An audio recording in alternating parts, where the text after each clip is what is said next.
بسم اللہ الرحمن الرحیم۔ السلام علیکم ناظرین، فدا دل آپ کی خدمت میں حاضر ہے۔ قطر کے دارالحکومت دوحہ میں کیا ہوا آپ کو پتہ ہے۔ اسرائیل نے بمباری کی حماس کی جو کمیٹی تھی سیاسی، اس کے کئی رہنماؤں کو شہید کر دیا۔ نیپال میں کیا ہوا، نیپال کے وزیر اعظم نے استعفیٰ دیا، نیپال کی پارلیمنٹ کو آگ لگائی گئی۔ یہ دونوں واقعات بتاتے ہیں کہ دنیا بڑا تیزی کے ساتھ بدل رہی ہے۔ غلامی کی جو لعنت ہے، دوسروں پر انحصار کی جو لعنت ہے، اس کا انجام ہم دیکھ رہے ہیں جو قطر کے ساتھ ہوا۔ یہ کہا جا رہا ہے کہ جی اس میں امریکی مرضی شامل تھی، اس پہ بحث ہو رہی ہے۔ امریکہ کی طرف سے بھی رد عمل آیا ہے کہ جی ہماری مرضی اس میں شامل نہیں تھی۔ اگر نہیں تھی شامل، اگر ایئر ڈیفنس سسٹم جو ہے وہ امریکہ کے کنٹرول میں ہے، تو ظاہر ہے کہ بہت سارے سوالات اٹھیں گے۔ اس معاملے پہ بات کرنی ہے اور ایک مضبوط فوج کی کتنی ضرورت ہوتی ہے ملک کے دفاع کے لیے، اس معاملے پر بلوچستان، خیبر پختونخوا، ان معاملات پر ہم روزانہ کی بنیاد پر بات کرتے ہیں۔ اور کچھ افسوسناک واقعات ہوئے ہیں بلوچستان میں بھی، اس کی تفصیل بھی آپ کے سامنے رکھنی ہے۔ وزیرستان میں آپریشن ضرب حیدر کے حوالے سے کچھ مزید تفصیلات سامنے آئی ہیں، یہ تفصیلات بھی آپ کے سامنے رکھنی ہیں۔ اور خیبر پختونخوا کے پولیس سربراہ یعنی آئی جی پولیس جو ہیں ذوالفقار حمید، انہوں نے ایک بڑا انکشاف کیا ہے، اور یہ اتنا بڑا انکشاف ہے کہ شاید خود ملیٹنٹس کو نہیں پتہ کہ ان کی تعداد کتنی ہے، کس شہر میں کتنے لوگ ان کے ساتھ کام کر رہے ہیں، کس تنظیم میں کتنے لوگ ہیں۔ لیکن آئی جی خیبر پختونخوا بتا رہے ہیں کہ خیبر پختونخوا کے اندر 8000 ملیٹنٹس ہیں۔ اس کی تفصیل بھی کتنے لوگ خیبر میں یا پھر باجوڑ میں ہیں، کتنوں کو گرفتار کیا گیا ہے، یہ تفصیل بھی بتائی ہے۔ سب سے پہلے یہ جو قطر والا معاملہ ہے، یہ بہت افسوسناک ہے۔ امت مسلمہ، یہ دو الفاظ جو ہیں یہ بار بار ہمیں سننے کو ملتے ہیں۔ جس طریقے سے قطر نے سہولت کاری کی ہے، یہاں پہ مختلف ممالک کے لوگ ہیں، جب تنازعات ہوتے ہیں تو ہم ہمیشہ قطر کی طرف دیکھتے رہے ہیں کہ وہاں پر ان کو تحفظ حاصل ہوتا ہے۔ جیسے امریکہ اور طالبان کا بھی جب معاہدہ ہوا تو وہ قطر میں ہوا، دوحہ میں ہوا، دوحہ معاہدے کے نام سے وہ معاہدہ مشہور ہے۔ اسی طرح اسرائیل اور حماس کے بیچ میں جو مذاکرات ہوتے تھے تو اس کے لیے بھی سہولت کاری کرتا تھا قطر کی حکومت، لیکن ان کا سارا انحصار جو ہے وہ امریکہ کے اوپر تھا۔ اب یہ سیکیورٹی ماہرین، دفاعی ماہرین اس بات کا کوج لگانے میں مصروف ہیں کہ کیا یہ اسرائیل کی اکیلے جرأت ہو سکتی ہے۔ حماس کی سیاسی کمیٹی کے رہنماؤں کی شہادت، ظاہر ہے کہ یہ خطہ جو ہے یہ ایک نئی جنگ کی طرف بڑھ رہا ہے۔ اب ایک بار پھر ایران کے لیے بھی خطرات بڑھ گئے ہیں۔ وہ مذہبی رہنما، وہ سیاسی رہنما جو قطر جا کے حماس کے لیڈروں کے ساتھ بھی بآسانی مل لیتے تھے، جیسے پاکستان سے مولانا فضل الرحمان اکثر ہم نے دیکھا ہے کہ وہاں پہ ان کی ملاقاتیں حماس کے یا باقی جو تنظیمیں ہیں ان کے رہنماؤں سے ہوتی رہی ہیں۔ لیکن اب یہ جو حملہ ہوا ہے اس نے کافی سوالات اٹھائے ہیں، اور اس سلسلے میں کہ جب ہم دیکھتے ہیں کہ پورا ایک دفاعی سسٹم جو ہے وہ امریکہ کے کنٹرول میں ہے، آپ کہہ سکتے ہیں کہ قطر کی جو فضائیں ہیں اس پر کنٹرول امریکہ کا ہے، تو یہ ہو نہیں سکتا کہ یہ امریکہ کی مدد کے بغیر، امریکہ کی سرپرستی کے بغیر اسرائیل نے اتنا بڑا قدم اٹھایا۔ اور اسرائیل صرف غزہ پہ ہی بمباری نہیں کرتا، آپ کو پتہ ہے باقی لبنان، یمن اور اس طرح باقی جو ممالک ہیں آس پاس، وہاں پر بھی یہ حملہ آور ہوتا رہا ہے۔ نیپال میں نوجوانوں نے ایک تحریک شروع کی، کیوں شروع کی کہ وہاں پہ سوشل میڈیا پر پابندی لگائی نیپال کی حکومت نے۔ وہ پابندی فوری طور پر انہوں نے واپس لے بھی لی، لیکن پانی سر سے گزر چکا تھا۔ نوجوان اٹھ کے آئے، نیپال کے وزیر اعظم نے استعفیٰ دیا۔ اس سے پہلے ہم نے دیکھا کہ سری لنکا میں ہوا، پھر 2 سال بعد یعنی پچھلے سال 2024 میں بنگلہ دیش میں ہوا.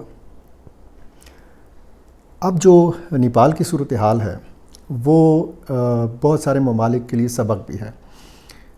جہاں پہ جمہور کی آواز کو دبایا جاتا ہے تو وہاں پر اسی قسم کی صورتحال جو ہے وہ ابھر کر سامنے آتی ہے. اب اس سارے واقعے یعنی نیپال کا واقعہ اور قطر کا جو حملہ ہوا ہے اسرائیل کی طرف سے، اس کے تناظر میں پاکستان کے حالات پہ بات ہو رہی ہے کہ جی پاکستان میں کیا ایسے حالات پیدا ہو سکتے ہیں خدا نخواستہ کہ یہاں پر کوئی تحریک اٹھے اور اس طرح کی تبدیلی ہو. پاکستان آپ کو پتہ ہے کہ مختلف جو قومیتیں ہیں، یعنی یہاں پہ پشتون ہیں، سندھی ہیں، پنجابی ہیں، بلوچ ہیں، کشمیری ہیں، بہت ساری قومیتیں ہیں، بہت سارے لوگ جو ہیں یہ اکٹھے ہیں اور ان سب کا مجموعہ ہے پاکستان. اب پاکستان کی فوج کے حوالے سے جب بات کی جاتی ہے تو اس کو قومی وحدت کا ایک عملی نمونہ جو ہے وہ سمجھا جاتا ہے. یعنی اس میں ہر قسم کی قومیتوں اور ہر صوبے سے نمائندگی اس میں موجود ہے.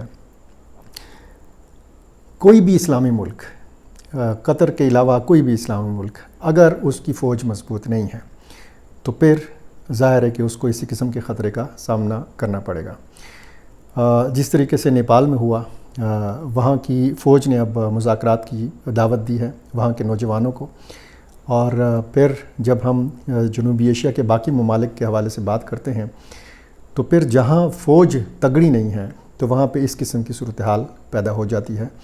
اور لیکن جو پاکستان کے حوالے سے مبصرین بار بار یہ تجزیے دے رہے ہیں کہ جی کیا پاکستان میں مستقبل میں اس طرح ہو سکتا ہے، تو ظاہر ہے ہر کسی کی اپنی اپنی رائے ہے اور یہ بحث جو ہے یہ ایک لمبے عرصے تک چلتی رہے گی، کیونکہ اس خطے میں ہم نے دیکھا ہے کہ بہت تیزی کے ساتھ مختلف ممالک میں تبدیلی آئی ہے، اور خصوصاً جو انڈیا کے ہندوستان کے بہت قریب ممالک تھے یا حکومتیں تھیں وہاں پہ بہت زیادہ ہم نے دیکھا کہ تبدیلی آئی ہے.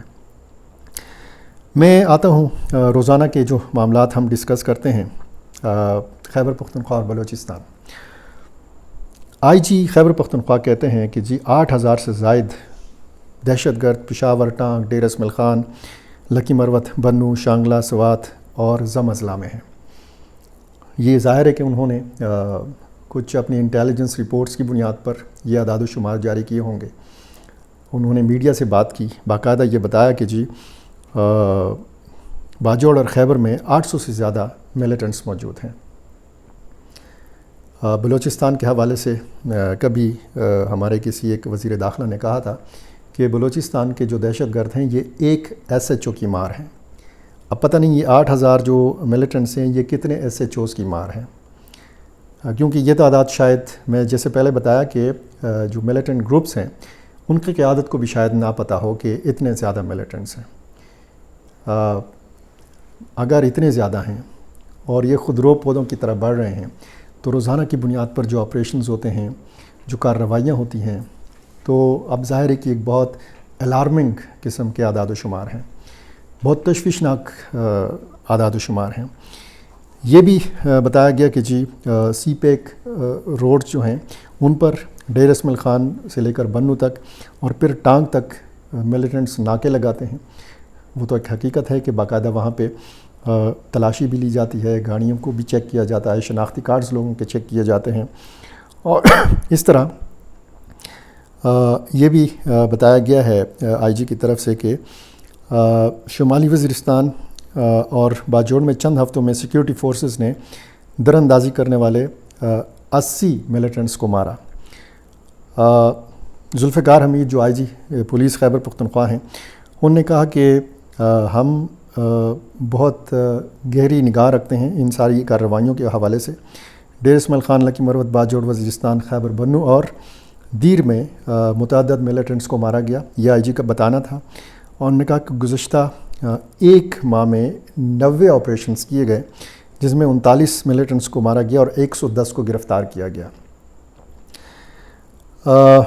یہ اب ظاہر ہے کہ ایک ایسی صورتحال یا ایسے اعداد و شمار ہیں کہ جس کے حوالے سے یہ ضرور پھر ہوا ہوگا کہ مختلف جو دیگر سیکیورٹی ادارے ہیں جیسے فوج ہے، جیسے ایف سی ہے، یہاں پہ انٹیلیجنس ایجنسیز ہیں، تو یہ ظاہر ہے کہ ہو سکتا ہے یہ ان کے اعداد و شمار ہوں، آئی جی نے بتا دیے ہوں۔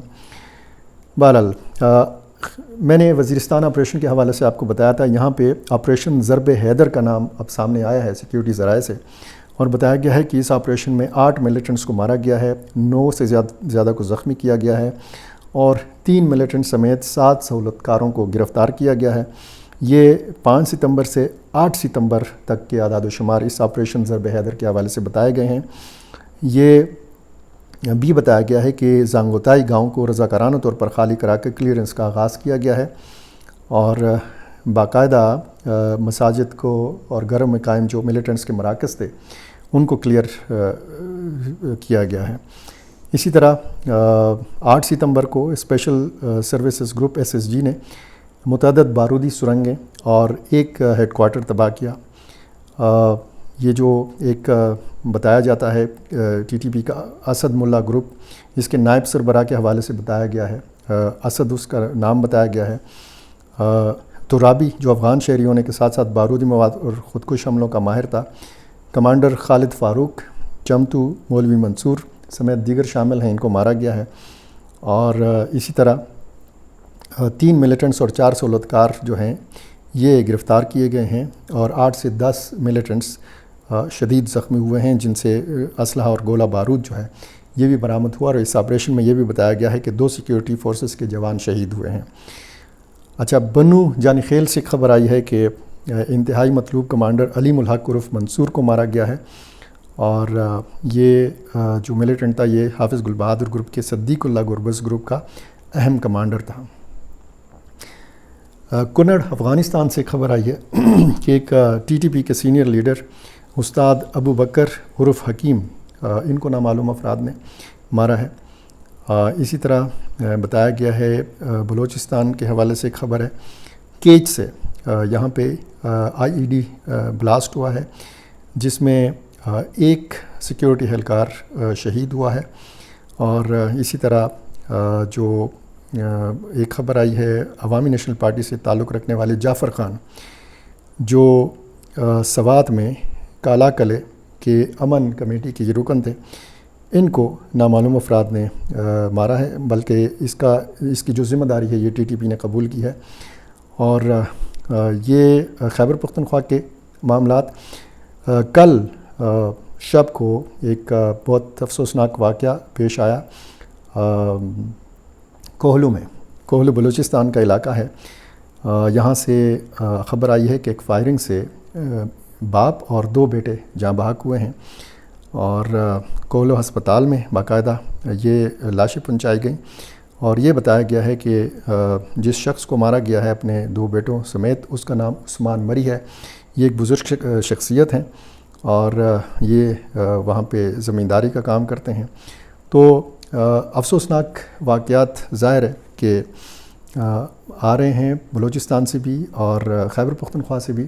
میجر عدنان اسلم یہ شہید ہو گئے ہیں 2 ستمبر کو، جو بنو FC لائنز کے اوپر حملہ ہوا تھا، اور جو ویڈیو وائرل تھی ابھی بھی ہے کہ جس طریقے سے یہ میجر عدنان اسلم جو ہیں یہ اپنے زخمی ساتھی کو بچانے کے لیے اس کے اوپر لیٹ جاتے ہیں، اس سے لپٹ جاتے ہیں، اور پھر باقاعدہ مقابلہ بھی کرتے ہیں۔ باقی ساتھی جو ہیں، جو کمانڈوز ہیں یا جو وہاں پہ FC یا سیکیورٹی اہلکار ہیں، وہ پہ بھی رد عمل دیتے ہیں، اور ویڈیو میں نظر آتا ہے کہ وہ باقاعدہ ملیٹنٹ کو ادھر ہی مارا جاتا ہے۔ تو باقاعدہ ایک سرکاری اعزاز کے ساتھ ان کو سپرد خاک کر دیا گیا ہے۔ یہ ملی جلی خبریں جو ہیں یہ میں روزانہ کی بنیاد پر آپ کو بتاتا ہوں، اور خیبر پختونخوا اور بلوچستان میں جو سیکیورٹی مسائل ہیں وہ ظاہر ہے کہ کم نہیں ہو رہے ہیں، بڑھ رہے ہیں۔ جو عالمی تناظر میں خبریں ہیں جو اس وقت عالمی میڈیا پہ آپ دیکھ رہے ہیں، وہ سارا نیپال ہے اور قطر پہ اسرائیل کا حملہ ہے۔ دیکھتے ہیں ہمارا خطہ جو ہے، اور پھر ہماری جو اندرونی صورتحال ہے پاکستان کی، اس سے ہماری جو فورسز ہیں وہ کیسے نمٹتی ہیں، کیونکہ آج بھی اس سوال پر سیاسی تقسیم پائی جاتی ہے کہ ملیٹنسی کا خاتمہ، دہشت گردی کا خاتمہ طاقت سے ہوگا، ان کے خلاف آپریشن سے ہوگا یا پھر مذاکرات سے ہوگا۔ میرے ساتھ جڑے رہیے، انہی معاملات پر روزانہ کی بنیاد پر ہم بات کرتے ہیں، اور مقصد یہ ہوتا ہے کہ آپ کو اگر عالمی دنیا سے باخبر رکھا جائے تو ساتھ ساتھ آپ وہ اصل مسائل جو بلوچستان اور خیبر پختونخوا کے ہیں ان سے بھی آگاہی حاصل ہوتی رہے۔ میرا چینل آپ نے ابھی تک سبسکرائب نہیں کیا، یہ کر لیجئے، مجھے اپنی رائے سے ضرور نوازا کیجئے۔ بہت شکریہ۔